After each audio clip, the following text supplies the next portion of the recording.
তুমি কোন একটা বিষয়ে জ্ঞান অর্জন করলে আর বিভিন্ন মাজলিসে গিয়ে আজকে এই মাজলিস এই মাহফিল, কালকে ওই মাজলিস ওই মাহফিল, আজকে এই মসজিদ কালকে ওই মসজিদ, পরের দিন অন্য মসজিদে গিয়ে তুমি সেখানে ফিতনা ফাসাদ করে একটা বিশৃঙ্খলা সৃষ্টি করবে, এই উদ্দেশ্য তুমি কোনো জ্ঞান অর্জন করিও না। নবীজি সাল্লাল্লাহু আলাইহি ওয়াসাল্লাম বললেন, কেউ যদি এই উদ্দেশ্যে জ্ঞান অর্জন করে জ্ঞানী হয়, ফান্নারু আন্নার আনি ফাহুয়া ফিন্নার, ওই ব্যক্তির আবাসস্থল হবে, পরকালে থাকবে সেই জাহান্নামে। নবীজি সাল্লাল্লাহু আলাইহি ওয়াসাল্লাম দাওয়াতি চিঠি লিখলেন বিভিন্ন দেশের রাজা বাদশাদের কাছে, পারস্যের কিসরা পারভেজের কাছেও তিনি লিখলেন। আব্দুল্লাহ ইবনে হুযাফা রাদিয়াল্লাহু তাআলা আনহুর মাধ্যমে সেই চিঠি পৌঁছায় দিলেন। বিসমিল্লাহির রহমানির রহিম, মুহাম্মদ ইবনে আব্দুল্লাহ ইলা মালিকি কিসরা, দীর্ঘ চিঠি। আব্দুল্লাহ ইবনে হুযাফা পারস্যের বাদশাহ কিসরা পারভেজের সামনে সেই চিঠি তেলাওয়াত করলেন। পারস্যের বাদশাহ সেই চিঠিটা হাতে নিলেন, শোনার পর এটাকে টুকরো টুকরো করে ছিঁড়ে ফেলে দিলেন। এই ঘটনা আল বিদায়া ওয়ান নিহায়ায় উদ্ধৃত হয়েছে। নবীজি এই সংবাদ পাওয়ার পরে যার পরনায় অনেক কষ্ট পেয়েছেন, দুঃখ পেয়েছেন। রাসূলুল্লাহ সাল্লাল্লাহু আলাইহি ওয়াসাল্লাম ওই সময় তিনি বদদুয়া করলেন, মাজ্জাকা মুলকা, আল্লাহ তাআলা তার রাজত্ব ধ্বংস করে দিন। এভাবে আমার চিঠি যেভাবে টুকরো টুকরো করে কেটেছে, আল্লাহ তাআলা তার এই রাজত্বকে টুকরো টুকরো করে কেটে ফেলে দিন।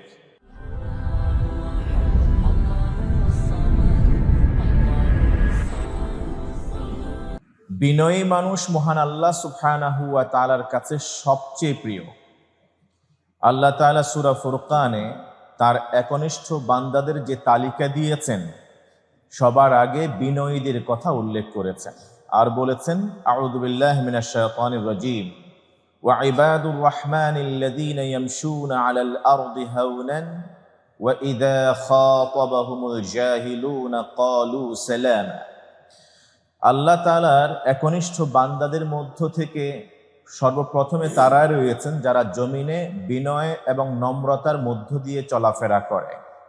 যখন কোনো অজ্ঞ মূর্খ লোক অজ্ঞতাসুলভ কোনো আচরণ তার সাথে করে, তখন সে সালাম বা শান্তির কথা বলে সেখান থেকে প্রস্থান করে। ওয়া ইদা মাররু মাররু বিল্লাগবি কিরাম, যখন এমন কোনো পরিবেশ পরিস্থিতি তৈরি হয় যেখানে তার সম্মান হানি ঘটতে পারে, কেউ তার সাথে ঝগড়ায় লিপ্ত হতে পারে, কিংবা যেটা শরিয়ার সাথে সাংঘর্ষিক, এমন কোনো এনভায়রনমেন্ট তিনি দেখলে সেখান থেকে সম্মানের সাথে কেটে পড়ে। এই শ্রেণীর মানুষদেরকে, অর্থাৎ এই চরিত্রওয়ালা মানুষদেরকে আল্লাহ তাআলা সবার উপরে প্রিয় বলে তিনি স্থান করে দিয়েছেন, যা মহাগ্রন্থ আল কোরআন থেকে প্রমাণিত। এই জন্য মানব জীবনে অহংকার, ঔদ্ধত্যপূর্ণ আচরণ পরিহার করে বিনয়ী হওয়া উচিত। পৃথিবীর শ্রেষ্ঠ জ্ঞানী ছিলেন নবী মুহাম্মদুর রাসূলুল্লাহ সাল্লাল্লাহু আলাইহি ওয়াসাল্লাম। তার মতো জ্ঞানী এই পৃথিবীর সূর্যের আলোর নিচে আর কখনো কেউ আসবে না। তার এই জ্ঞানের শহরের তরুণ ছিলেন আলী ইবনে আবি তালিব রাদিয়াল্লাহু তাআলা। একদিন তার সন্তান মুহাম্মদ ইবনুল হানফিয়া রাহিমাহুল্লাহ তার প্রিয় আব্বাকে কৌতূহল বশত তিনি প্রশ্ন করেছিলেন। এই হাদিস সহিহ বুখারীতে উদ্ধৃত হয়েছে, 3671তম হাদিস, এবং আবু দাউদের সহিহ সনদে নকল করা হয়েছে 4629তম হাদিস। মুহাম্মদ ইবনুল হানফিয়া আলী ইবনে আবি তালিব রাদিয়াল্লাহু তাআলা আনহুর সুযোগ্য পুত্র। তিনি তার বাবাকে প্রশ্ন করলেন, আইয়ুন নাসি খায়রুন বা'দা রাসূলিল্লাহ, আমার আব্বাজান রাসূলুল্লাহ সাল্লাল্লাহু আলাইহি ওয়াসাল্লামের পরে পৃথিবীর বুকে সর্বশ্রেষ্ঠ উত্তম মানুষকে? আলী রাদিয়াল্লাহু তাআলা আনহু সন্তানের প্রশ্নের জবাবে বললেন যে সর্বপ্রথম রয়েছেন আবু বকর as-সিদ্দিক রাদিয়াল্লাহু আনহু। সন্তান বলছেন, এরপর আমি আবার কৌতূহল বশত জিজ্ঞেস করলাম, এরপরে কে? আলী বললেন, দ্বিতীয় স্থানে রয়েছেন ওমর ইবনুল খাত্তাব রাদিয়াল্লাহু তাআলা। তৃতীয় প্রশ্ন করতে যাওয়ার আগে মুহাম্মদ ইবনুল হানফিয়া রাহিমাহুল্লাহ তিনি থমকে গেলেন। তিনি মনে মনে ভাবছেন, আমি যদি তৃতীয়বার জিজ্ঞেস করি তৃতীয় স্থানে কে, তখন হয়তোবা ওসমান ইবনে আফফানের নাম বলে ফেলবেন, কিন্তু আমি আমার আব্বাকে তার উপরে রাখতে চাই।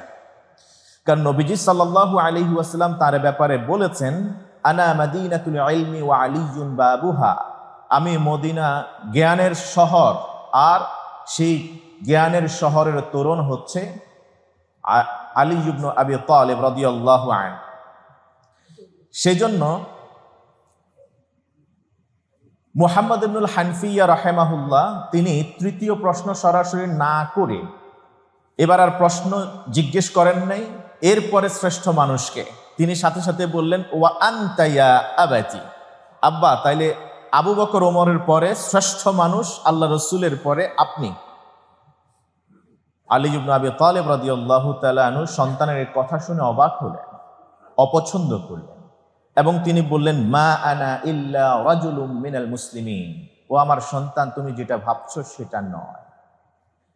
আমি তো এই পৃথিবীতে অসংখ্য মুসলমান আছে, তাদের মধ্য থেকে একজন মুসলমান মাত্র, এছাড়া অন্য কোনো পদবি বা সম্মান বা মর্যাদার কিছুই নাই আমার মধ্যে।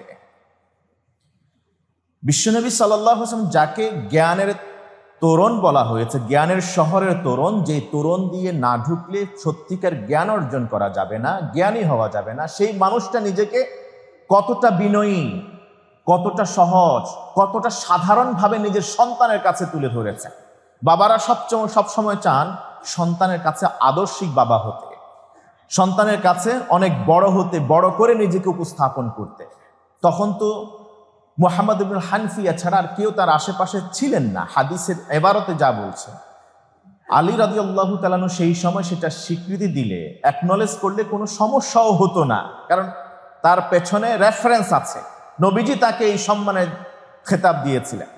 কিন্তু তিনি এই জায়গাতেও এসে তিনি তার আদালত, ইনসাফের জায়গাটা ঠিক রেখেছেন, বললেন, মা আনা ইল্লা রাজুলুম মিনাল মুসলিমিন, আল্লাহ রসুলের পরে শ্রেষ্ঠ আবু বকর, এরপর ওমর, তারপরে ওসমান।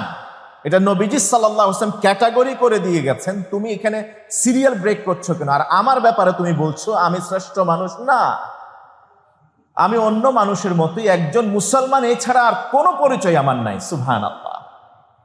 আমাদেরকে আল্লাহ সুবহানাহু ওয়া তাআলা সৃষ্টি করেছেন, আমাদের পিতাকে মাটি থেকে বানিয়েছেন। আমাদেরকে বলা হয় মৃত্তিকা সন্তান। মাটি তার স্বস্থানে থাকাটাই শ্রেয়। যতক্ষণ পর্যন্ত মাটি পায়ের নিচে থাকবে, জমিনে থাকবে, ততক্ষণ পর্যন্ত মাটির সম্মান আছে, কদর করে।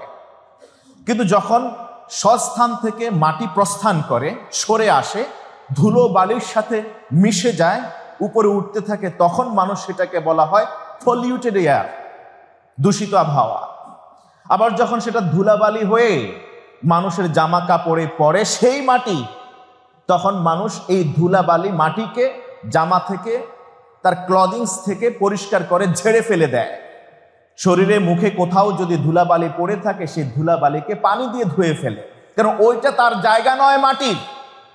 মাটির জায়গা হলো পায়ের নিচে থাকা, মাটির জায়গা হলো নিম্নগামী হওয়া, মাটির জায়গা হলো জমিনের সাথে লেগে থাকা। আল্লাহ সুবহানাহু ওয়া তাআলা বললেন, খালাকনাল ইনসানা মিন সুলালাতিন মিন তিন, আমি মানুষকে মাটির নির্যাস থেকে সৃষ্টি করেছি। সুবহানাল্লাহ। অতএব মাটি হয়ে, মাটির তৈরি মানুষ হয়ে মাটির সাথে মিশে থাকাটাই হলো জ্ঞানীর পরিচয়। আর আগুনের তৈরি ইবলিস সবসময় আমাদেরকে চায় অগ্নিপুত্র, অগ্নিশর্মা হয়ে নিজের জায়গা থেকে সরে এসে অহংকার, অহম্বোধের সাথে সাথে, বাতাসের সাথে সাথে উঠতে, ঊর্ধ্বগামী হতে আমাদেরকে সবসময় উস্কে দেয়। যখনই কেউ নিজের জায়গা থেকে সরে এসে ঊর্ধ্বগামী হতে চায়, আপন স্থান থেকে প্রস্থান করে বা অগ্নিশর্মা হতে চায়, অহংকারে ফেটে পড়তে চায়, তখনই আল্লাহ তাআলা তার নাম নিশানা পর্যন্ত নিশ্চিহ্ন করে দেন। কারণ অহংকার, অহম্বোধ এটা মানুষের জন্য নয়। অহংকারের চাদর একমাত্র আল্লাহ সুবহানাহু ওয়া তাআলার। এই অহংকারের, এই গৌরবের এই চাদর নিয়ে কেউ টানাটানি করলে আল্লাহ তাআলা তাকে নাস্তানা বোধ করেই ছাড়ে। এই জন্য আমরা আমাদের জীবনের প্রতিটি ক্ষেত্রে অহংকারকে পরিত্যাগ করা দরকার। আমি অনেক বড় কিছু হয়ে গেছি, এখান থেকে সরে আসা দরকার। আমি অনেক বড় জ্ঞানী হয়ে গেছি, সেখান থেকে আমাদেরকে অবশ্যই সরে আসা দরকার। নচেত যারা আপন জায়গায় থাকেন, আমরা গত জুমুয়াতে বলেছিলাম, তাদেরকে মুআদ্দাব নয়, শিষ্টাচারী নয়, বরং বেআদব হিসেবে আখ্যায়িত করা হয়। আদব হলো ওয়াদউ শাই ফি মাহাল্লিহি, কোনো কিছু তার আপন জায়গায় রাখা, সেই জায়গায় থাকা, আমাকে আল্লাহ তাআলা যেভাবে বানিয়েছেন সেভাবেই থাকা। এই জন্য নবীজি সাল্লাল্লাহু আলাইহি ওয়াসাল্লাম বলেছেন, তাআল্লামুল ইলমা লা তাআল্লামুল ইলমা লিতুবাহু বিহিল উলামা। এই হাদিস সহিহ ইবনে হিব্বানের ৭৭তম হাদিস। একই হাদিস মুস্তাদরাকে হাকিমে উদ্ধৃত হয়েছে ২৯৩তম হাদিস হিসেবে নকল করা হয়েছে। রাসূলুল্লাহ সাল্লাল্লাহু আলাইহি ওয়াসাল্লাম বললেন, লা তাআল্লামুল ইলমা লিতুবাহু বিহি উলামা। আলেমদের সাথে গর্ব করে কথা বলবে, নিজেকে অনেক বড় জ্ঞানী হিসেবে প্রকাশ করবে, পরিচয় দিবে, এই জন্য তোমরা জ্ঞান অর্জন করিও না। ওয়ালা তুমারু বিহি সুফাহা। সমাজে নন আলেম যারা আছে, জেনারেল মানুষ আছে, জেনারেল ব্যাকগ্রাউন্ড থেকে উঠে আসা মানুষগুলি আছে, তাদেরকে আকার ইঙ্গিতে খোঁচা মেরে তুচ্ছ জ্ঞান করবার জন্য তোমরা জ্ঞানী হইও না, জ্ঞান অর্জন করো না। ওয়ালা তাখায়্যারু বিহিল মাজালিস।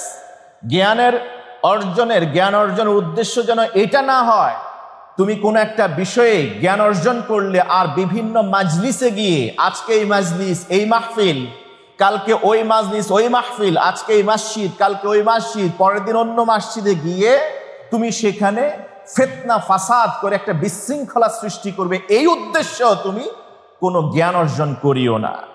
আও লা লিতুসরিফু উজুহান নাসি ইলাইকুম। এই উদ্দেশ্য তুমি জ্ঞানী হইও না, জ্ঞান অর্জন করো না যে তুমি যেন মানুষের দৃষ্টি আকর্ষণ করছো তোমার দিকে।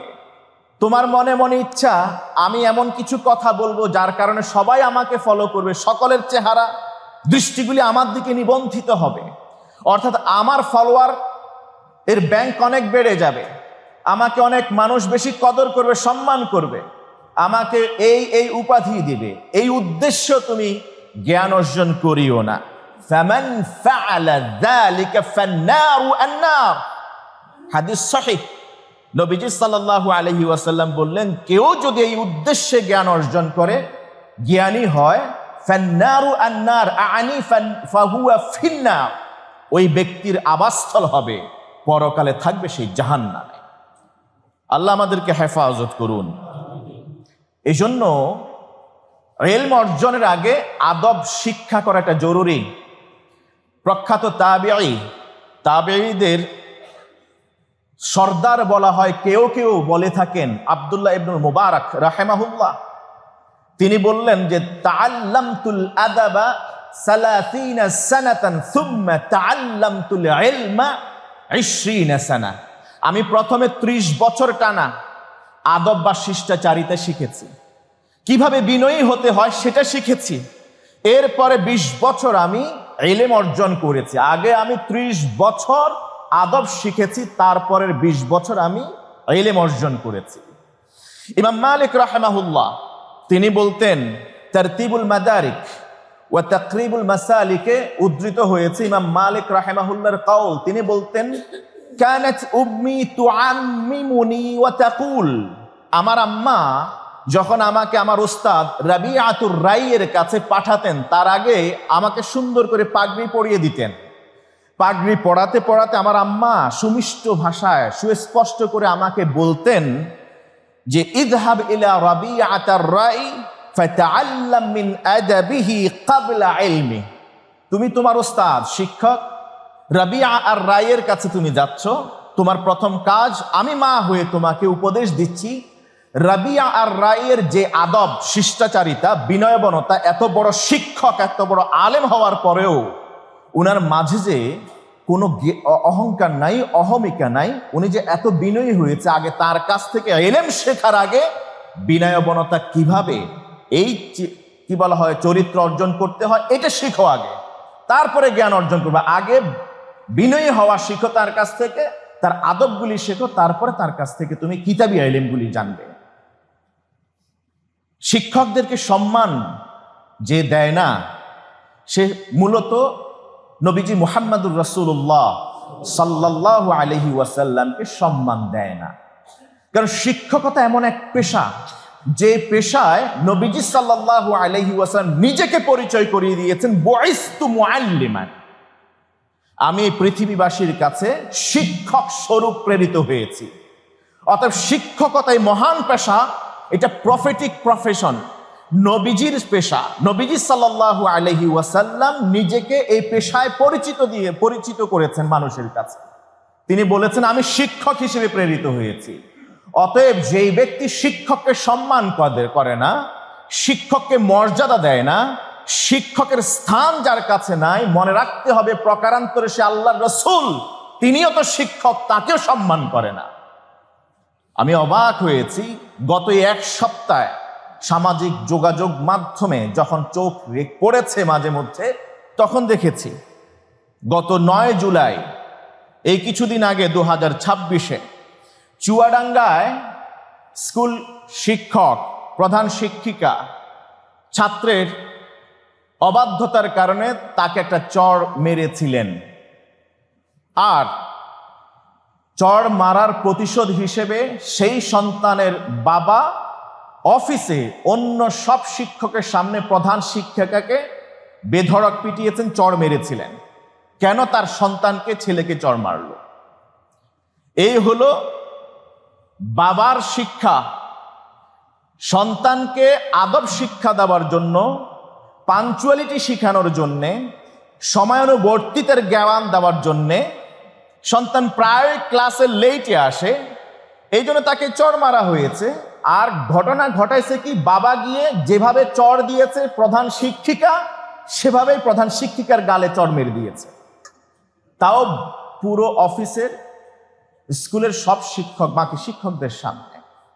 আমি কম্পেয়ার করি এই শিক্ষক আর ইমাম মালিক রাহিমাহুল্লাহর মায়ের সাথে। এই শিক্ষক, এই সন্তানের বাবা আর ইমাম মালিক রাহিমাহুল্লাহর মায়ের সাথে কম্পেয়ার করি। ইমাম মালিক রাহিমাহুল্লাহর আম্মা জান বলতেন, তুমি আগে গিয়ে শিক্ষকের কাছ থেকে আদব শিখবে, তারপরে জ্ঞান অর্জন করবে। আর আমাদের অভিভাবকরা করে, সন্তানকে একটা চড় মেরেছে, যার কারণে সন্তানের বাবা গিয়ে শিক্ষককে চড় বসিয়ে দিয়েছেন। এটা ছিল 9 জুলাইয়ের কথা। মাছরাঙ্গা নিউজে, টেলিভিশনের নিউজ থেকে আমরা দেখেছি। দিগন্ত টেলিভিশনে 12 জুলাই 2026-এ আর একটি প্রতিবেদন, ধামরাই মাদ্রাসায় ক্লাসে আসতে সাধারণত দেরি করে সকালবেলায়, হিফজ মাদ্রাসা তো, হাফেজ তার শিক্ষক, ছাত্র প্রায় মাদ্রাসায় আসতে দেরি করে। তো একদিন দেরি করে আসছে, কি বলা হয়, দরজার বাইরে দাঁড় করিয়ে রেখেছে ছাত্রকে। কেন দাঁড় করিয়ে রাখা হলো? এই অভিযোগে এই ছাত্রের বাবা তার সাথে আরো 2-1জনকে নিয়ে মাদ্রাসায় হানা দিয়েছে, যেখানে ছাত্রদেরকে, সন্তানদেরকে কোরআন শিক্ষা দিচ্ছে। সেই বিশাল রুমের ভিতরে সবাই পড়ছে ছাত্ররা, শিক্ষক সামনে বসে আছেন, হাফেজ শিক্ষক সবার সামনে ঢুকে, ছাত্রের সামনেই যে শিক্ষক, তাকে বাইরে কিছু সময় দাঁড় করিয়ে শিক্ষা দেওয়ার জন্য, আদব শেখার জন্য, সময়ানুবর্তিতা শিক্ষা দেওয়ার জন্য ছাত্রকে দাঁড় করিয়ে রেখেছিলেন দরজার বাইরে। সেই কথিত বাবা, সন্তানের বাবা এসে সব ছাত্রের সামনে শিক্ষককে বেধড়ক পিটিয়েছে। কেন? নিজের ছেলেটাকে বাইরে দাঁড় করিয়ে রেখেছে। এই জন্য বলেন, এই শিক্ষককে আর সন্তানরা কি মানবে? ছাত্ররা কি আর মানবে? এটা হলো আমাদের চরিত্র হয়ে গেছে এরকম, যে শিক্ষকের কাছে আমরা সন্তানদেরকে পাঠিয়েছি জ্ঞানী হবার জন্যে, ইলম অর্জন করার জন্যে, আদব শেখানোর জন্যে, আর সেই শিক্ষকের উপরে এভাবে অভিভাবকরা এসে আঘাত করছে। 14 জুলাই 2026-এ প্রথম আলোর রিপোর্ট, ভৈরবে এক হিন্দু শিক্ষিকা বেশ কয়েক মাস ধরে হাউস টিউটর হিসাবে সেখানে পাঠদান করেছেন। কয়েক মাস পরে তার টিউশন ফি চেয়েছেন। ঘরে গিয়েছে, সেই শিক্ষার্থীর মা দা নিয়ে এসে পরপর 10টা কোপ দিয়েছে সেই নারী শিক্ষিকার মাথার উপরে। কেন টাকা চাইল? কয়েক মাস পরে গিয়ে টিউশন ফিটা চেয়েছে। এই হলো আমাদের অবস্থা। বলেন, এই সমাজে আমাদের সন্তানরা আদব শিখবে কোত্থেকে? তাদেরকে আমরা প্ররোচিত করছি বেয়াদবি করবার জন্য, বেয়াদব হবার জন্য। যেখানে এক সময় আমাদের বাবারা আমাদেরকে মাদ্রাসায় দিয়ে আসার সময় বলতো, হাড্ডিগুলো আমার, বাকিটা আপনারা বলেন, গোশত আপনার। যতক্ষণ পর্যন্ত মানুষ না হয় এতক্ষণ পর্যন্ত আপনি তাকে শাসন করবেন। নবীজি সাল্লাল্লাহু আলাইহি ওয়াসাল্লাম বলেছেন, লা তারফাউ আসাকাল আদাব, আদবের লাঠি সবসময় ঝুলায় রাখবা, এটাকে কখনো নামাবা না। এই জন্য সাহাবীরা ঘরের ভিতরে লাঠি ঝুলায় রাখতেন, ব্যাত পিটার জন্য নয়, ওটা দেখলে স্মরণ হইতো যদি উল্টা পাল্টা বেয়াদবি করি তাহলে সাইজ করা হবে, মারা হবে। এটাকে বলা হতো আসাল আদাব, আদবের শিষ্টাচারিতার লাঠি। এই জন্য এটা বলা হয়ে থাকে সুন্নাহ, যেই ঘরে শিক্ষার্থী আছে, ছাত্র ছাত্রী আছে, সেই ঘরে আদবের লাঠি ঝুলায় রাখা। ওটা পিটার জন্য নয়, ওটা স্মরণ করিয়ে দেওয়ার জন্য। আদবের জন্য মাঝে মাঝে শিক্ষকরা এটা বলতেই পারেন, শিক্ষকরা শাস্তি দিতেই পারেন। তাই বলে কি বাবার উচিত বা মায়ের উচিত শিক্ষককে তার বদলা নেওয়া? আমরা জীবনে এখনো তো আমরা ওস্তাদের সামনে দাঁড়াইলে ঠিক মতো দাঁড়াইতে পারি না, ঠিক মতো সোজা হয়ে দাঁড়াইতে পারি না। আর ইমাম মালিক রাহিমাহুল্লাহ, ইমাম শাফিঈ রাহিমাহুল্লাহ যখন তার দরবারে যেতেন ইলম অর্জনের জন্য, দুইজনে দুই মাযহাবের ইমাম, ইমাম শাফিঈ রাহিমাহুল্লাহ ইমাম মালিক রাহিমাহুল্লাহর সামনে যখন তিনি পৃষ্ঠা উল্টাতেন, কিতাবের পৃষ্ঠা উল্টাতেন, তখন খুব সাবধানে উল্টাতেন যেন এই পৃষ্ঠার আওয়াজ ইমাম মালিক রাহিমাহুল্লাহ, তিনি শিক্ষক দাস দিচ্ছেন, ওই সময় তার কানে গিয়ে তার একাগ্রতায় বিঘ্ন হয়, এটা যেন না হয়। তাই খুব সাবধানে পৃষ্ঠা উল্টাতেন। আর আমরা আমাদের শিক্ষকের সাথে কি আচরণ, 1000 বার বলে বস, দুষ্টুমি করো না, কথাবার্তা বলিও না, মারামারি করিও না, কিন্তু সন্তানরা এটা আরো বাড়ায় দেয়। আল্লাহ আমাদেরকে বোঝার তৌফিক দান করুন। আদব এটা সবচেয়ে বড় গুণ আল্লাহর প্রিয় বান্দা হওয়ার। কেউ যদি শিক্ষক স্বরূপ বা শিক্ষকতার পেশায় আছেন এমন কারোর সাথে বেয়াদবি করে, কোনো সন্তান যদি কোনো শিক্ষকের সাথে বেয়াদবি করে, সেই সন্তান তার জীবনে জিল্লতি জীবন যাপন করবে। আর নবীজি সাল্লাল্লাহু আলাইহি ওয়াসাল্লাম শিক্ষক স্বরূপ এসেছিলেন এই পৃথিবীতে, তার সাথে যারাই বেয়াদবি করেছে আল্লাহ তারা তাদেরকে এই পৃথিবীতে লাঞ্ছিত করেছিলেন, তাদের নাম নিশানা পর্যন্ত আল্লাহ তাআলা মিটিয়ে দিয়েছিলেন। নবীজি সাল্লাল্লাহু আলাইহি ওয়াসাল্লামের সামনে তার কথা বলার আওয়াজের চেয়ে অন্যদের আওয়াজ যেন বেশি না হয়, এই জন্য সূরা হুজুরাতে আল্লাহ তাআলা জিবরিলকে দিয়ে কোরআনের আয়াত পাঠিয়ে দিয়েছিলেন, ইয়া আইয়ুহাল্লাযীনা আমানু লা তারফাউ আসওয়াতাকুম ফাওকা সাওতিন নবী, ও হে ঈমানদারেরা, নবীজির সামনে তোমরা তোমাদের গলার আওয়াজ উঁচু করিও না। যদি উঁচু করো তাহলে কি হবে, আন তাহবাতা আমালুকুম ওয়া আনতুম লা তাশউরুন, তোমার জীবনের সব কবুলযোগ্য আমলের সওয়াব নিমিষেই ভ্যানিশ হয়ে যাবে, ধ্বংস হয়ে যাবে, তুমি টেরও পাবে না। যে জ্ঞান আপনি শিক্ষকের কাছ থেকে অর্জন করেছেন আর সেই শিক্ষকের সাথেই যদি বেয়াদবি করেন, বিশ্বাস করেন ওই জ্ঞান নিয়ে আপনি কবরে যেতে পারবেন না। আপনি জ্ঞানী হলেও প্রকৃত মানুষ হতে পারবেন না। আবু লাহাব এর পুরো পরিবারের ধ্বংসের কথা আল্লাহ তাআলা কোরআনে জানিয়েছেন। তার পেছনের রহস্য কি?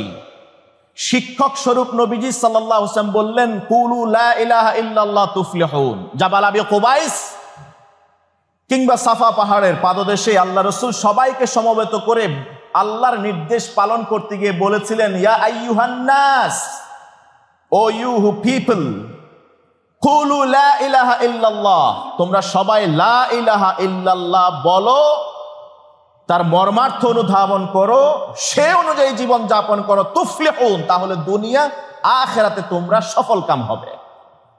ছাত্র আবুল আহাব অনেক ছাত্রের মধ্যে একজন, তিনি সাথে সাথে বললেন, তাব্বান লাকা আলিহাদা জামাআতানা, ধ্বংস হোক তোমার, এই জন্যই কি আমাদেরকে এখানে ডেকে পাঠিয়েছো? সকাল থেকে সময়টা নষ্ট করেছো, এত কাজ ব্যস্ততা রেখে এখানে এসেছি। সিরাত ইবনে হিশাম আল বিদায়া ওয়ান নিহায়া ইতিহাস গ্রন্থগুলিতে এসছে এই ঘটনা। একটা পাথর নিল, পাথর নেওয়ার পরে নবীজিকে উদ্দেশ্য করে মেরেছে, আল্লাহ রসুলের পায়ে গিয়ে আঘাত হেনেছে, সেই পাথর রক্তাক্ত হয়েছে রসুল করিম সাল্লাল্লাহু আলাইহি ওয়াসাল্লামের কদম মোবারক। সাথে সাথে আল্লাহ তাআলা যেই শব্দে নবীকে গালি দিয়েছে, নবী তো সেখানে শিক্ষক হিসেবেই গিয়েছিলেন তালিম দেওয়ার জন্যে, তাওহীদের কথা বলবার জন্যে, যেই শব্দ প্রয়োগ করে আল্লাহ রাসূলকে গালি দিয়েছেন, আল্লাহ সেই শব্দেই কোরআনের একটা সূরাই নাজিল করলেন, তাব্বাত ইয়াদা আবি লাহাবিন ওয়া তাব মা আগনা আনহু মালুহু ওয়া মা কাসাব। সাইয়াসলানা, পুরো পরিবারের কথা আল্লাহ তাআলা এখানে, তার ওয়া ইমরাআতুহু হাম্মালাতাল হাতাব, তার স্ত্রীর পেশা কি সেটাও আল্লাহ তাআলা ছোট্ট সূরার মধ্যে তুলে ধরেছেন। তাদের ধ্বংসের কথা, পুরো পরিবারের ধ্বংসের কথা আল্লাহ তাআলা এখানে তুলে ধরেছেন। বদরের যুদ্ধের মাত্র কয়েকদিন পর আল্লাহ কিভাবে এই বেয়াদব ছাত্রকে নাম নিশানা মুছে দেন, জিল্লতি জীবন দেন। দেখেন, মাত্র কয়েকদিনের মাথায় বদরের যুদ্ধের পর আবু লাহাবকে আল্লাহ তাআলা এক দুরারোগ্য ব্যাধি দিয়ে আক্রান্ত করেছিল। শরীরের কোনো এক অংশে বিভিন্ন জায়গায় জায়গায় উটের কুজের মতো করে বাড়তি গোশত ঝুলে পড়েছিল তার শরীরে, সেটাতে পচন ধরেছিল। চিকিৎসক তার কোনো চিকিৎসা পত্র দিতে পারে নাই, কারণ এই আযাব আল্লাহর পক্ষ থেকে। এই আযাবের কারণেই আবু লাহাব মরে পড়েছিল, পচে দুর্গন্ধ পেরে হয়েছে। কোনো সন্তান, পরিবারের কেউ, সমাজের কেউ তার দাফন কাজে যায় নাই, এবং পরবর্তীতে তাকে লাঠি দিয়ে ঠেলে ঠেলে মাটি খুঁড়ে কবর করে তারপরে সেখানে গুতা দিয়ে ফেলে দূর থেকে পাথর নিক্ষেপ করে কবরটাকে ঢেকে দেওয়া হয়েছে। এই জিল্লতি জীবন যাপন করতে হয়েছিল, তার এই পৃথিবী থেকে বিদায় নিতে হতে হয়েছিল এই বেয়াদবির কারণে। বেয়াদবির কারণে আমাদের সন্তানদের জন্য আমার ভয় হয়, যে শিক্ষকের কাছ থেকে শিক্ষা গ্রহণ করে সেই শিক্ষকের চোখের সামনে, মুখের সামনে আঙ্গুল উঁচিয়ে কথা বলে, অনেক সময় তো লাঠি সোটা নিয়ে পর্যন্ত যায়। আল্লাহ আমাদের সন্তানদেরকে হেফাজত করুন, সঠিক বুঝ দান করুন। নবীজি সাল্লাল্লাহু আলাইহি ওয়াসাল্লাম দাওয়াতি চিঠি লিখলেন বিভিন্ন দেশের রাজা বাদশাদের কাছে। পারস্যের কিসরা পারভেজের কাছেও তিনি লিখলেন। আব্দুল্লাহ ইবনে হুযাফা রাদিয়াল্লাহু তাআলা আনহুর মাধ্যমে সেই চিঠি পৌঁছায় দিলেন। বিসমিল্লাহির রহমানির রহিম, মুহাম্মদ ইবনে আব্দুল্লাহ ইলা মালিকি কিসরা, দীর্ঘ চিঠি। আব্দুল্লাহ ইবনে হুযাফা পারস্যের বাদশাহ কিসরা পারভেজের সামনে সেই চিঠি তেলাওয়াত করলেন। পারস্যের বাদশাহ সেই চিঠিটা হাতে নিলেন, শোনার পর এটাকে টুকরো টুকরো করে ছিঁড়ে ফেলে দিলেন। এই ঘটনা আল বিদায়া ওয়ান নিহায়ায় উদ্ধৃত হয়েছে। নবীজি এই সংবাদ পাওয়ার পরে যার পরনায় অনেক কষ্ট পেয়েছেন, দুঃখ পেয়েছেন। রাসূলুল্লাহ সাল্লাল্লাহু আলাইহি ওয়াসাল্লাম ওই সময় তিনি বদদুয়া করলেন, মাজ্জাকা মুলকা, আল্লাহ তাআলা তার রাজত্ব ধ্বংস করে দিন। এভাবে আমার চিঠি যেভাবে টুকরো টুকরো করে কেটেছে, আল্লাহ তাআলা তার এই রাজত্বকে টুকরো টুকরো করে কেটে ফেলে দিন। শিক্ষকের কোন সময়, কোন কথায়, কোন আচরণে, ছাত্রের কোন ব্যবহারে শিক্ষকের কষ্ট লেগে যাবে, এজন্য সচেতন থাকা দরকার সন্তানদের, শিক্ষার্থীদের। নবীজি সাল্লাল্লাহু আলাইহি ওয়াসাল্লামকে তাচ্ছিল্য করে পারস্যের বাদশাহ কিসরা পারভেজ বলেছিল, সে তো গোলামের ঘরের গোলাম, নাউজুবিল্লাহি মিন যালিক। সে তো দাসদের একজন, তার বাপ নাই, মা নাই, থাকার কোনো ঘর ছিল না, সে এখন নবী বনে গেছে, আর আমাকে বলছে এক আল্লাহর গোলামি করতে। সে আমাকে নির্দেশ দিতে পারে চিঠির মাধ্যমে, এত উদ্ধত্ত কিভাবে হলো? সে লোক পাঠালো মুহাম্মদ সাল্লাল্লাহু আলাইহি ওয়াসাল্লামকে গ্রেফতার করে নিয়ে যাওয়ার জন্য, তাকে জবাবদিহিতার কাঠগড়ায় দাঁড় করানো হবে। দুইজন লোক আসলো, আল্লাহ রসুলকে গ্রেফতার করে নেবে। নবীজি সাসাম বললেন, তোমরা তো অনেক ক্লান্ত, রাহমাতুল্লাহ আলামিন। দেখছেন এরা কোন উদ্দেশ্যে, কোন পারপাসে আসছে, that is the secondary issue. Primary issue হলো এরা অনেক দূর থেকে এসছে, আগে এদের আতিথেয়তা করি, আপ্যায়ন করি। তোমরা ক্লান্ত পরিশ্রান্ত, নাও তোমরা কিছু সময় রেস্ট নাও। কিছু সময় রেস্ট নিল, রাত্রেবেলা কেটে গেল। পরের দিন সকালবেলা যে এখন আপনাকে আমাদের সাথে যেতে হবে। নবীজি মুচকি হাসতে হাসতে বললেন, তোমরা আমাকে গ্রেফতার করতে আসছো, আমি তো এই রাত্রেবেলায় আমার রব আমার কাছে ওহী পাঠিয়েছেন।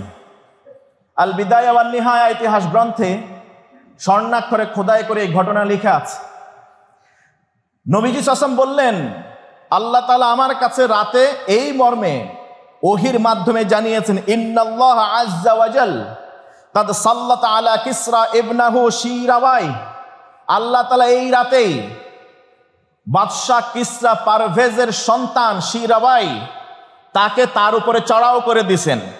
সন্তান বাপের বিরুদ্ধে যুদ্ধ ঘোষণা করেছে এবং রাতের ঠিক এতটা বাজে অমুক জায়গায় সন্তান নিজের বাবা কিসরা পারভেজকে আক্রমণ করেছে এবং তাকে সেখানে কেটে টুকরা টুকরা করে হত্যা করেছে। তারা বিশ্বাস করে না, বলল যে তাহলে কি আমরা জানাবো? বলছে, হ্যাঁ তোমরা প্রয়োজনে যাও, যদি আমি ভুল বলে থাকি, অসত্য কথা বলে থাকি, তাহলে আমি প্রস্তুত, এরপর আমাকে এসে নিয়ে যাবে। ঠিক আছে, মেনে নিল। যাবার পরে দেখলো যেই রাজত্ব রেখে গেছে, যেই রাজা কিসরা পারভেজ ছিল, তার দেহটাকে কেটে নিজের সন্তান টুকরো টুকরো করে ফেলেছিল।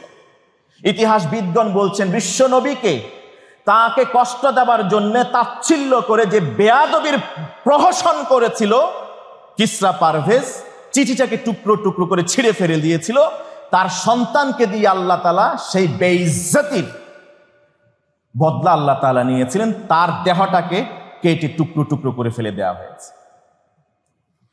বেয়াদবির পরিণতি আল্লাহ তাআলা এই পৃথিবীতেই দেন, শাস্তি এই পৃথিবীতে দেন, পরকালে তো আছেই। হাজ্জাজ ইবনে ইউসুফের এই শাসকের কথা কে শোনেন নাই?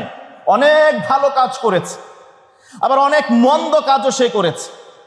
এই ঘটনা হিলিয়াতুল আউলিয়া ওয়া তাবাকাতুল আসফিয়া নামক গ্রন্থে খুব সুন্দর বিস্তারিত লেখা আছে, আমি সংক্ষেপে বলছি। হাজ্জাজ বিন ইউসুফ বিশ্বনবীর প্রাণপ্রিয় সাহাবী, সাঈদ ইবনে জুবাইর প্রখ্যাত আলেম ছিলেন, নবীজির কাছ থেকে ইলম শিখেছিলেন।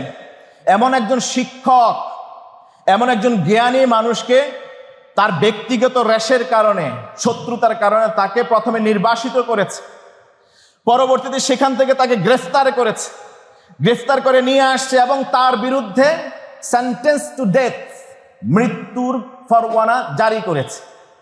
সাঈদ ইবনে জুবাইর রাদিয়াল্লাহু আনহু ওয়া আরদা, তিনি হাজ্জাজ ইবনে ইউসুফকে বললেন, আমাকে কিছু সময় দাও, আমি আমার রবের দরবারে দুটো সিজদা দেই। সময় দেওয়া হলো। দুটা সিজদা দিয়ে মহান রবের কাছে শুধুমাত্র একটাই আবেদন পেশ করেছিলেন সাঈদ ইবনে জুবাইর। বিশ্বনবী জনাবে মুহাম্মদুর রাসূলুল্লাহ সাল্লাল্লাহু আলাইহি ওয়াসাল্লামের প্রিয় সাহাবী বললেন, আল্লাহুম্মা লা তুসাল্লিতহু আলা আহাদিন ইয়াকতুলুহু বা'দি, আল্লাহুম্মা লা তুসাল্লিতহু আলা আহাদিন ইয়াকতুলুহু বা'দি। ওয়া আল্লাহ, হাজ্জাজ বিন ইউসুফ এই শাসক আমার উপরে যে জুলুমের ভার চাপিয়ে দিয়েছে, আমাকে ফাঁসির কাষ্ঠে ঝুলাবে কিংবা আমার গর্দান আলাদা করে দিবে বলছে, মৃত্যু পরোয়ানা ঘোষণা করেছে, আমি আপনার কাছে প্রার্থনা করি, আমাকে মারার পর আপনি তাকে আর ওই ক্ষমতায় রাখবেন না যেই ক্ষমতার লোভে পড়ে সে অন্য এরকম নিরপরাধ মাজলুম মানুষগুলোর উপর জুলুম করে বসে, আর কাউকে যেন আমার পরে হত্যা করতে না পারে। আল্লাহ, আপনি আমার দোয়া কবুল করুন। মাত্র 15 দিন তার এই দোয়ার পরে হাজ্জাজ বিন ইউসুফ আরো খেপে গেছে। খেপে যাওয়ার পরে যে জায়নামাজে বসা ছিল, সেই জায়নামাজের উপরে সাঈদ ইবনে জুবাইরের গর্দান থেকে মাথাটাকে আলাদা করে দেওয়া হলো। তাকে শেষ করে দেওয়ার পর, শহীদ করে দেওয়ার পর মাত্র 15 দিনের মাথায় হাজ্জাজ বিন ইউসুফের পেটে এমন এক পীড়া হয়েছে যেই পীড়াকে হাদিসের ভাষায় বলা হয়েছে ওয়াকা আল আকিলাতু ফি বাতনি, তার পেটে আকিলা হয়েছে। আকিলা বলা হয় এমন এক দুরারোগ্য ব্যাধি যেটা ক্যান্সারের মতোই। চিকিৎসককে ডেকে পাঠানো হলো, তার পেটে কি সমস্যা হয়েছে, খাওয়া দাওয়া সবকিছু বন্ধ, যখন ঢেকুর দেয় শ্বাস প্রশ্বাস ফাসান ফাস করে তখন ভিতর থেকে পচা মাংসের গন্ধ বের হয়। চিকিৎসক এসে তার পেটে কি হয়েছে, ওই সময় তো অত্যাধুনিক ব্যবস্থা ছিল না, ওপেন হার্ট সার্জারি কিংবা পেটে কি আছে ওই ডায়াগনোসের ব্যবস্থা ছিল না। তখন চিকিৎসক একটা রশির ভিতরে একটা ফ্রেশ মাংসের টুকরা পেঁচিয়ে তারপরে তার মুখ দিয়ে গলা দিয়ে ভিতরে পেটের ভিতরে ঢুকায় দিল। কিছু সময় পেটের ভিতরে রাখলো, রাখার পরে সেটাকে আবার রশি দিয়ে টেনে বের করে নিয়ে আসলো। যখন বের করে নিয়ে আসছে ওই ফ্রেশ মাংসটার মধ্যে দেখলো চারপাশে রক্ত লেগে আছে এবং ওই রক্ত থেকে পচা দুর্গন্ধ, মাংস বা গোশত পচার দুর্গন্ধ বের হয়েছে। হাজ্জাজ বিন ইউসুফের ব্যক্তিগত এই চিকিৎসককে জিজ্ঞেস করা হলো, বাদশার কি খবর, কি অবস্থা? তখন চিকিৎসক বলল, তার আর বাঁচার কোনো সুযোগ নাই, তার পেটের নাড়িভুড়ি যা আছে সবকিছু এমন এক দুরারোগ্য ব্যাধিতে আক্রান্ত হয়েছে, পেটের নাড়িভুড়ি সব পচে সেখানেই গলে যাচ্ছে। 15 দিনের মাথায় মাত্র হাজ্জাজ বিন ইউসুফ পেটের পীড়ার কারণে সে মৃত্যু কোলে ঢলে পড়েছে, এইভাবে তার শেষ নিঃশ্বাস ত্যাগ করেছে। কিন্তু সাঈদ ইবনে জুবাইর রাদিয়াল্লাহু তাআলা আনহুকে হত্যা করার পর থেকে যে 15 দিন সেই পৃথিবীতে জীবিত ছিল, এই 15 দিন যখনই ব্যথার কারণে, ব্যথা ভুলে থাকবার কারণে জন্য সে যখনই চোখ বুজে আসতো, তন্দ্রায় যেত, তন্দ্রাচ্ছন্ন হতো, ঘুমিয়ে পড়তো, তখনই একটা স্বপ্ন দেখতো। সে স্বপ্নে সাঈদ ইবনে জুবাইর রাদিয়াল্লাহু তাআলা আনহু এসে হাজির হতেন। আমি এই ঘটনা বানিয়ে বলছি না, হেলিয়াতুল আউলিয়া তাবাকাতুল আসফিয়া আবু নুআইম আল ইসফাহানি তিনি যে গ্রন্থ লিখেছেন সেখানে দেখবেন যখনই ঘুমাতে যেত স্বপ্নে দেখতো সাঈদ ইবনে জুবাইর রাদিয়াল্লাহু তাআলা আনহুকে, এবং সে হঠাৎ করে ঘুম থেকে জেগে যেত, বলতো মালি ওয়ালি সাঈদ ইবনে জুবাইর, মালি ওয়ালি সাঈদ ইবনে জুবাইর কুল্লামা আরাদতু নাওমা আখাযা বিরিজলি। আমার আর সাঈদ ইবনে জুবাইরের মধ্যে কি হয়েছে, আমি কি অপরাধটা করছি? জালেম জুলুম করার পরে সে বুঝে না সে জুলুম করছে, সে যে অপরাধী এটা সে অ্যাকনলেজ করতে চায় না, সে নিজের অপরাধ খুঁজেই পায় না, কারণ অপরাধ খুঁজে পেলে তো সে তওবা ইস্তেগফার করতো, আল্লাহ তাকে ক্ষমা করতেন, তার তো ঈমানে নসিব হবে না। এই জন্য সে এই হিতাহিত জ্ঞান হারিয়ে ফেলে। স্বপ্ন থেকে জেগেই বলতো আমার আর সাঈদ ইবনে জুবাইরের মধ্যে কি হয়েছে? আমি যখনই ঘুমাইতে যাই চোখ বন্ধ করে সাঈদ ইবনে জুবাইর এসে আমার পা ধরে টানাটানি করে, আখাযা বিরিজলি কুল্লামা আরাদতু নাওমা আখাযা বিরিজলি। আমি যখনই ঘুমের নিয়ত করি, ঘুমাই, চোখ বুঝি, তখনই সাঈদ ইবনে জুবাইর এসে আমার পা টানে। মানে তুই দুনিয়াতে আসস কেন? বুঝেন নাই? বেয়াদবদেরকে আল্লাহ তাআলা এই পৃথিবীতে নিশ্চিহ্ন করবেন। তো আসুন আমরা নামাজ, রোজা, হজ, যাকাত, দান, খয়রাত এগুলাকে যত গুরুত্ব দেই তার চেয়ে বেশি গুরুত্ব দেই আমার মুআমালাতটা আরো সুন্দর হওয়ার ক্ষেত্রে, মানুষের সাথে সদাচরণ করার ক্ষেত্রে, মানুষের সাথে ভালো আচরণের ক্ষেত্রে। তাহলে আমরা আল্লাহ তাআলা সূরা ফুরকানে যে ভালো মানুষের লিস্ট দিয়েছেন সবার উপরে বিনয়ীদের নাম লিখেছেন, ওয়া ইবাদুর রহমান আল্লাযীনা ইয়ামশুনা আলাল আরদি হাওনান। ইবাদুর রহমান আল্লাহ তাআলার একনিষ্ঠ স্পেশাল মানুষদের তালিকায় বললেন তাদের মধ্যে রয়েছে আল্লাযীনা ইয়ামশুনা আলাল আরদি হাওনান, যারা জমিনে পা ফেলতেও সাবধানে ফেলেন। লাইকওয়াইজ ইমাম শাফিঈ পৃষ্ঠা বইয়ের পাতা উল্টাতেও খুব সাবধানে উল্টাতেন যেন সেখানে কোনো ধরনের বেয়াদবি প্রকাশিত না হয়। জমিনে খুব বিনয়ী হয়ে চলে। ওয়া ইযা খাতাবাহুমুল জাহিলুনা ক্বালু সালামা। কোনো বেয়াদব কেউ যদি তার সাথে ঝগড়ায় আসে তিনি বলেন সালাম, আমি শান্তি চাই, ঝগড়া করতে চাই না। এই জ্ঞান অর্জন করা, এই চরিত্র ধারণ করা এত সহজ নয়। যদি সহজই হতো আল্লাহ তাআলা সবার উপরে স্থান দিতেন না, সবার আগে নামাজিদের কথা বলতেন, সবার আগে হয়তো বা যারা জেনা ব্যভিচার থেকে বেঁচে থাকেন, মানুষকে অন্যায়ভাবে হত্যা করেন তাদের তালিকা দিতেন আগে। না, তাদেরকে আল্লাহ তাআলা পরে দিয়েছেন তাদের নাম, আগে দিয়েছেন বিনয়ী মানুষদের নাম। আপনার উপরে কেউ জুলুম করেছে, কেউ আপনার উপরে চড়াও হয়েছে, আর আপনার ক্ষমতা আছে আর আপনি তাকে ছেড়ে দিবেন, এটা এত সহজ না। এটা বাংলাদেশের বর্তমান প্রধানমন্ত্রীর ক্ষেত্রে হয়তোবা তিনি পেরেছিলেন। তিনি বিদেশে ছিলেন 16-17 বছর, হয়তোবা সেখান থেকে তিনি এই জ্ঞান অর্জন করে শিখেছেন যে মানুষের উপর জুলুম করলে আলটিমেটলি সম্মানের সাথে এই পৃথিবীতে বাঁচা যায় না। যার কারণে তিনি বলেছিলেন, আমি শুনেছি সেটা, বলেছিলেন যে আল্লাহ আমাকে হয়তো ক্ষমতা দিয়েছেন, আমি চাইলে প্রতিশোধ নিতে পারি, কিন্তু তিনি প্রতিশোধ নিতে গেলে জনগণ দুই ভাগ হয়ে যাবে, দেশ আগানো যাবে না। চমৎকার কথা। আল্লাহ তাআলা আমাদের বোঝার তৌফিক দান করুন। যখন আমাদের উপরে আমাদের ক্ষমতা আসে তখন ওই সময় চুপ থাকা, প্রতিশোধ না নেওয়া, এটা যেন তেন বিষয় না। এই জন্য আল্লাহ রাসূল সাল্লাল্লাহু আলাইহি ওয়াসাল্লাম বলেছিলেন, সত্যিকারের শক্তিধর ব্যক্তি সে নয় যে কুস্তিতে তার শক্তি দিয়ে অন্যকে হারিয়ে দেয়, বরং সত্যিকারের শক্তিধর মানুষ তো সে যার শক্তি থাকা সত্ত্বেও অন্যের উপরে বদলা বা প্রতিশোধ নেয় না। যদি এমনই হতো, আল্লাহ রাসূল যখন মক্কা বিজয় করছিলেন, যারা তাকে মক্কা থেকে তাড়িয়ে দিয়েছিলেন তাদের সবাইকে কচুকাটা করতেন। আল্লাহ রাসূল সাল্লাল্লাহু আলাইহি ওয়াসাল্লাম সেদিন জেনারেল ক্ষমা, সাধারণ ক্ষমা ঘোষণা করেছিলেন।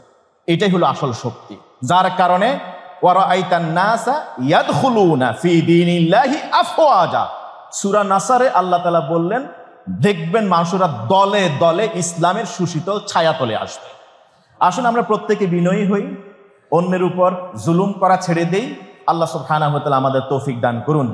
এই সব ব্যক্ত রেখে আপনাদের প্রত্যেকের সুস্বাস্থ্য ও দীর্ঘায়ু কামনা করে আগামী সপ্তাহটা আমরা যেন আগে যতটা বিনয়ী ছিলাম তার চেয়ে আরো একটু বেশি বিনয়ী প্রকাশ করতে পারি, বিনয়ী হতে পারি, সেই আশাবাদ ব্যক্ত রেখে আল্লাহর কাছে দোয়া প্রার্থনা করে এখানে শেষ করছি। সুবহানাকাল্লাহুম্মা বিহামদিক, আশহাদু আল্লা ইলাহা ইল্লা আনতা আস্তাগফিরুকা ওয়া আতুবু ইলাইক। আপনারা একটু বসুন।